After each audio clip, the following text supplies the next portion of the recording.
Dilluns es va celebrar els Premis ETEC. La jornada es va convertir de nou en una festa del sector tecnològic gironí, de la mà de l'Associació d'Empreses de Noves Tecnologies de Girona.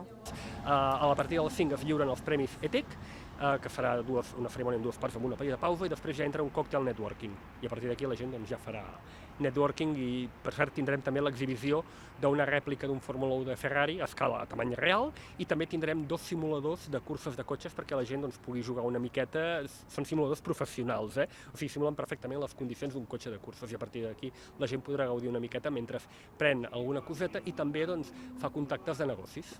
Durant la jornada es van anar fent entrega de 8 guardons. Entre els premiats estava Atlas, com a Premi Internacional ETEC, i en la categoria de la millor iniciativa en la digitalització de l'empresa va guanyar digitalització en el sector tèxtil. Durant tota la gala, el públic assistent va poder gaudir de la música en directe de Lia Jensen. Llavors, enguany, també hem fet una altra cosa que es desvetllarà al llarg de la gala d'avui, que és renovar el logo de l'ENTEC.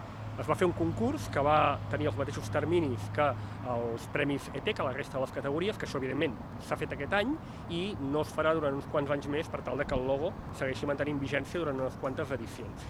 L'Associació d'Empreses i Noves Tecnologies de Girona és una associació professional d'empresaris dedicats a activitats relacionades amb les noves tecnologies de la informació i la comunicació.